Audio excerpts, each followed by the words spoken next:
Hai sahabat servis, pada kesempatan kali ini saya akan melakukan perbaikan AC split, yang mana untuk kerusakan dari AC ini adalah tidak dingin sama sekali, dan lampu indikator timernya ini cenderung kedap-kedip.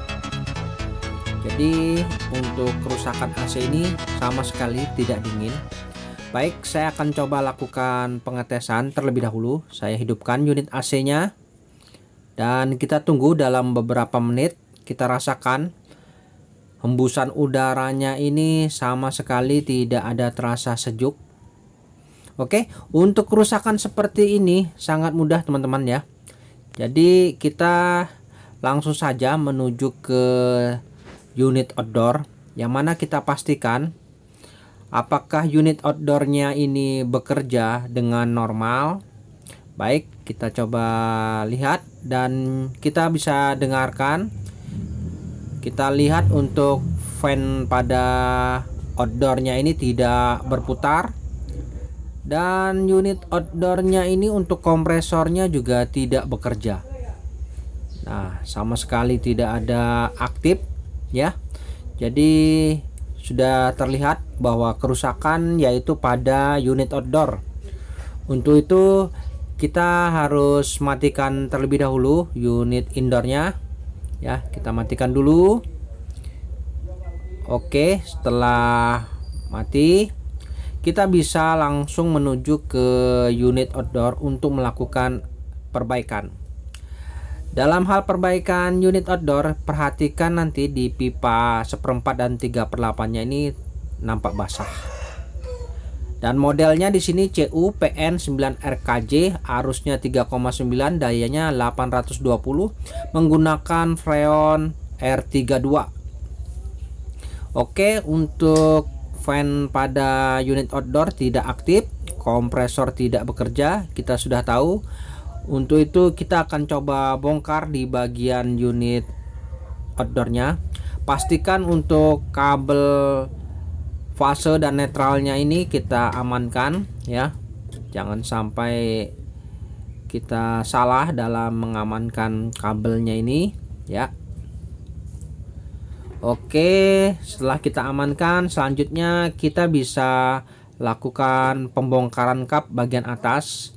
Nah, di bagian unit outdoor terdapat kapasitor. Kapasitor ini yang kita bisa curigai, karena untuk kerusakan di unit outdoor cenderung sering terjadi pada bagian kapasitornya. Nah, ini bentuk kapasitornya seperti ini. Dan ini merupakan kapasitor double, artinya kapasitor ini berguna untuk kompresor dan untuk fan pada kondensornya. Dan kapasitor ini memiliki dua nilai, yang mana bisa kita lihat di sini. Untuk nilai dari kapasitornya ini sebesar 30 mikro dan 2 mikro. Oke. Jadi untuk yang 30 mikro gunanya untuk kompresor, sedangkan 2 mikro gunanya untuk fan motor pada kondensor. Dan posisi soket kabelnya ini harus kita ingat ya, jangan sampai salah. Namun nanti akan saya jelaskan untuk soket-soketnya ini. Jadi tidak akan mungkin salah karena ada tandanya yang perlu kita ketahui. Oke, kita coba lepas dulu kapasitornya ini setelah kita hafal. Nah, ini teman-teman, soket kapasitornya sudah saya lepas dan saya turunkan. Nah, di sini nampak tertera untuk nilai kapasitornya yaitu sebesar 30 mikro plus 2 mikro. Ya, jadi ini merupakan kapasitor double, ganda fungsinya. Ya. Di bagian soket kapasitor ini terdapat kode. Di sini ada huruf F, artinya untuk fan motor pada kondensor. Nah, ini ada tertera huruf F ya. Sedangkan di sini ada tertera huruf H ya, artinya harm untuk kompresor, sedangkan ini ada tanda C yaitu COM untuk sumber pada netralnya atau fasenya ya. Oke, jadi kita bisa tahu untuk peletakan soket-soket ini ada C, H, dan F. Dan untuk melakukan pengecekan kita bisa gunakan multitester dengan skala 1 kilo. Baik, di sini saya akan coba tunjukkan cara pengecekan kapasitor, apakah kapasitor ini masih berfungsi layak atau tidak ya. Jadi kita harus lakukan pengecekan terlebih dahulu.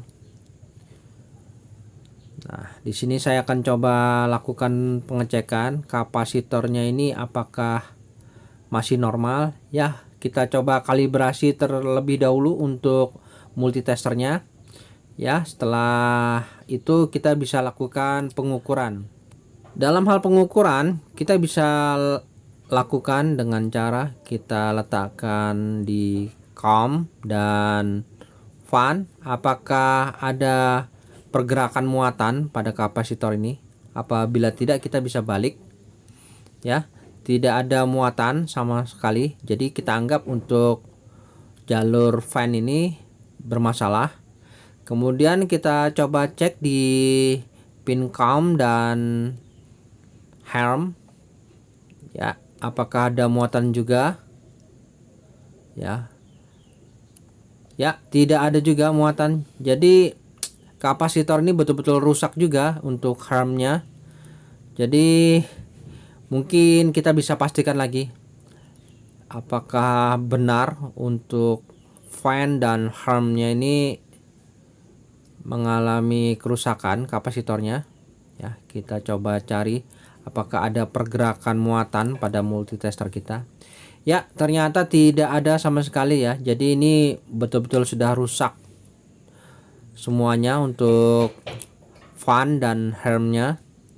Oke, selanjutnya kita siapkan kapasitor yang baru dengan ukuran 30 mikro plus 1,5 mikro ya. Jadi ada perbedaan sedikit di fannya ya, tidak masalah. Untuk harmnya 30 sedangkan fannya 1,5 ya. Ini saya sudah siapkan kapasitor yang baru sebagai penggantinya. Dan di sini kita akan coba lakukan pengukuran ya. Untuk soket-soketnya di sini sudah jelas nampak. Untuk warna hitam di sini ada kode C. Kemudian warna putih yaitu harm. Ya, di sini ada tertera tulisannya. Kemudian untuk yang berwarna hijau untuk fan-nya. Oke. Jadi kurang lebih sama saja fungsinya, namun hanya berbeda bentuk. Oke, selanjutnya kita akan coba lakukan pengukuran untuk COM dan fan. Nah, di sini ya ada pergerakan muatan pada saat kita ukur antara COM dan fan ya. Kita bolak-balik multitesternya ini ya, mantap. Jadi yang bagus seperti itu. Kemudian kita ukur pada COM dan harm. Oke, ada muatan. Coba kita balik ya, muatannya cukup penuh ya. Jadi pertanda masih fit ini. Nah, seperti ini ya cara pengukurannya. Jadi bagus juga ya teman-teman. Jadi kapasitor yang bagus seperti ini. Dan kita akan coba lakukan pemasangan saja. Nah, dalam hal pemasangan pada unit outdoor, nah ini kita pastikan tadi untuk soket-soketnya posisinya di fan, harm, dan COM ya. Kita pasang kembali seperti semula. Walaupun bentuknya beda namun fungsinya tetap sama ya. Oke, setelah terpasang kita kembalikan untuk kabel fase dan netralnya. Dan kita akan coba lakukan pengujian setelah ini. Perhatikan Untuk lampu indikator timernya ini masih berkedip-kedip ya, masih berkedip-kedip. Dan apabila nanti normal, maka otomatis lampu timernya ini tidak akan berkedip, artinya kedipnya akan hilang apabila memang unit AC-nya ini sudah normal ya. Kita berpatokan di situ saja. Baik, saya hidupkan dulu unit AC-nya, dan di sini hembusan udaranya sudah mulai terasa segar ya, sudah terasa cepat memang untuk proses pendinginannya. Baik, jadi kita akan coba tunggu dalam beberapa menit bagaimana reaksinya. Untuk itu kita coba beralih ke unit outdoornya. Kita perhatikan untuk fan pada kondensornya sudah aktif berputar ya, mantap. Sedangkan untuk kompresornya bisa kita lihat langsung dari dekat. Kita bisa lihat untuk pipa pada unit outdoor apakah sudah mulai terasa dingin ataupun basah. Oke, fannya ini ya sudah mantap. Dan di sini untuk pipa seperempatnya terasa dingin sudah ya, terasa dingin sudah. Dan untuk pipa 3/8-nya juga sudah mulai terasa dingin, mantap. Oke, nanti kita akan coba tunggu hingga tetesan pada pembuangannya ini sudah mulai lancar, pertanda sudah maksimal ya. Mungkin kita tunggu dulu dalam beberapa menit. Baik teman-teman, setelah kurang lebih sekitar 10 menit berlalu, dan di sini untuk pipa 1/4 dan 3/8-nya mantap ya, terasa dingin. Dan di sini untuk pembuangan sirkulasinya sangat deras. Nah, ini tetesan airnya cukup deras menandakan bahwa AC ini betul-betul sangat dingin ya teman-teman. Jadi untuk pengecekannya cukup seperti itu ya, cukup mudah. Dan selanjutnya kita bisa lihat di bagian dalam unit indoornya, apakah lampu indikator timernya ini sudah hilang, tidak berkedip-kedip. Kita coba lihat ya. Di sini kita rasakan hawa dinginnya ya, terasa dingin sekali. Sudah kembali seperti semula. Untuk lampu indikator timernya sudah tidak berkedip lagi. Ini menandakan bahwa AC-nya sudah normal. Baik teman-teman, sampai di sini dulu perjumpaan video saya, dan kita akan ketemu lagi pada video-video saya selanjutnya. Sampai jumpa.